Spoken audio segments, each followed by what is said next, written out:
turn around and kill you, Renuka. Kill me? Small problem. Give me the child, Shiva. Because it's better to live as a mother than to live at all at this point, Shiva. Give me that child, Shiva. Give me that child. Bananas, Shiva. Yes, I'll give you some instructions. You need to follow them. Okay. You have to find a source of water. Okay. Drink 3 hands full.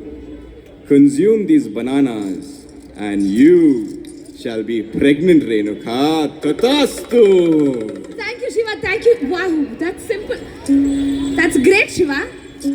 So she walked. She walked a few steps. She found a pond. She put her hand in the pond, and the water in the pond evaporated.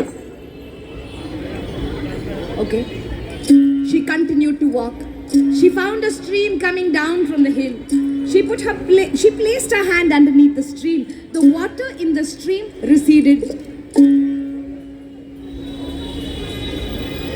She continued to walk, and she walked and walked and walked till she reached Malaprabha Nadi.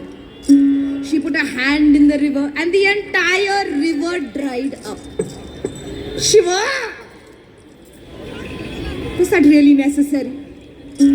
That's just me.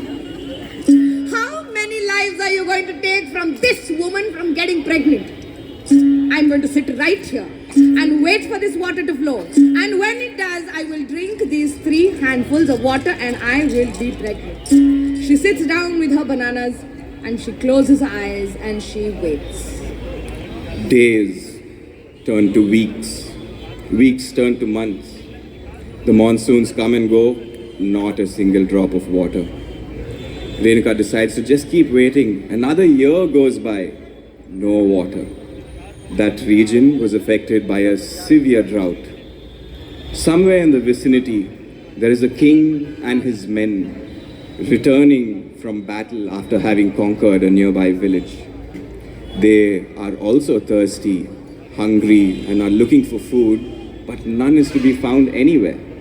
As they walk back to their place, they see Renuka sitting on the banks of a river with those 2 bananas in her hand.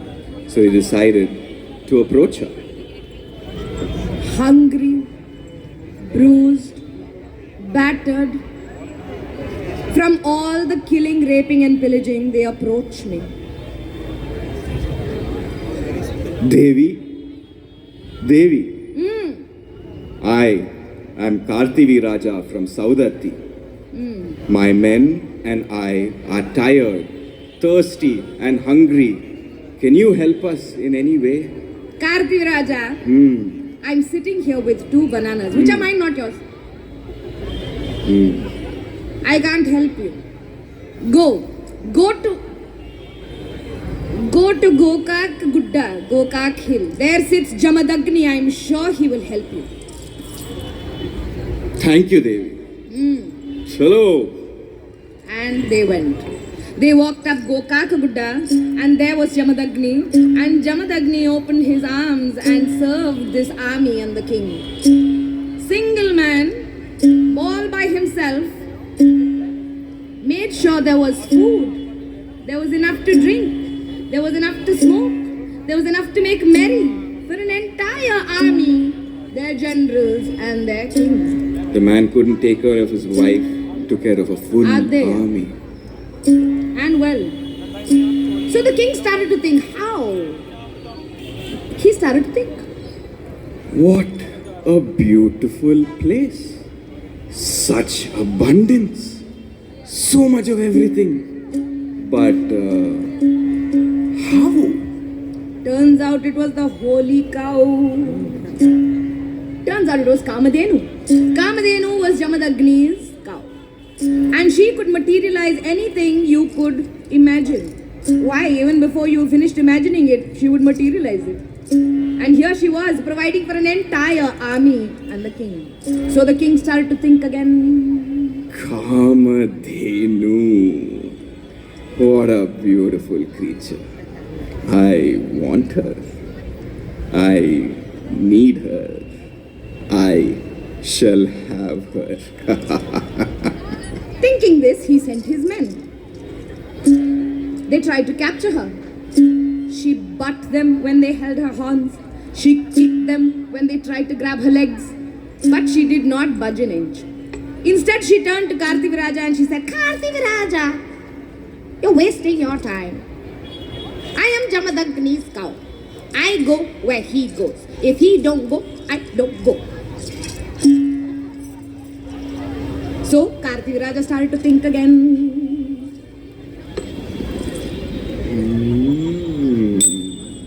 He waits for Jamadagni to sit for meditation. When he is deep in meditation, he sneaks up behind him, pulls out the sword from his sheath and beheads Jamadagni. He then turns Jamadagni's head into a locket and ties to Kamadhenu and marches Kamadhenu towards Saudatti, his kingdom, which is across Malaprabha Nadi. Now, Jamadagni's freshly severed head is dripping blood, dripping DNA, all along the way. Also on the riverbed of Malaprabha Nadi. Shiva saw this as an opportune moment, opens his jata, lets Ganga flow as Malaprabha Nadi, mixing his DNA in the water, which flows down the river, reaching Renuka. Renuka treats 3 hands full, eats her bananas and becomes pregnant with Jamadagni's child, officially. So Renuka is pregnant with none other than the undefeated champion of the South, the axe wielder, the widow maker, the bloodthirsty Parshurama.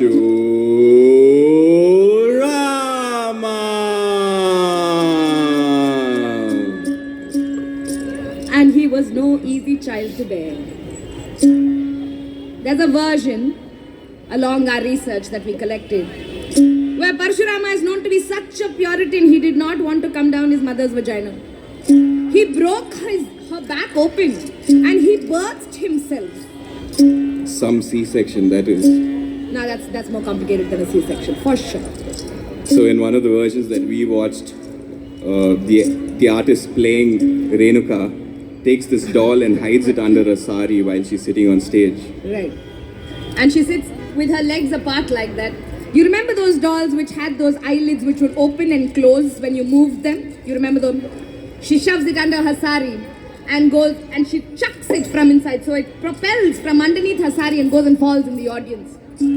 Those old toothless men, don't forget them. They come, pick up the child and say, Yenukusa Renuka, hotti somara santi agyada. Idu ಕೂಸು ready ಬಂದದ. What a beautiful child, Renuka. Your womb must be some kind of Monday market. This child has come out all dressed up and ready. Because legit, this particular doll had a camo overall. It looked like something out of like an Indian army, like border, with a cap and the army suit and black boots and everything. I thought, I'm an actor from with 15 years of proscenium theatre experience. I thought, what autonomy the folk actor has. Yeah, Manjari. Blows your mind. They go on to then give this plastic doll a bath. Sometimes, when there is a naughty kid running around the audience, disturbing everyone, they pull that kid up on stage and pretend to give that kid a bath. Can you imagine how many people we'd have to give bath here? Look at the number of naughty kids. We don't have that much water to waste. Actually, Gomti is here. They give this child a bath and then put it to sleep. And not actors from the play. Women with mannats. Women who've not had children. Women who have a sick child at home. Come onto the stage. There's no stage really. It's come on to where the play is happening, the area. Pull up a dupatta or a towel. Put this doll in and they sing a lullaby. Toogtala jal vayyari.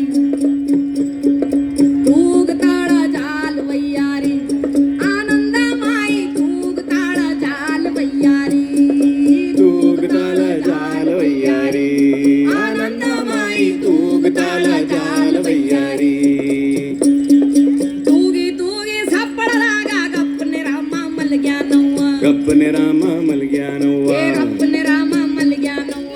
ಪನ್ನಿರಾಮ ಮಲ್ಗ್ಯಾನ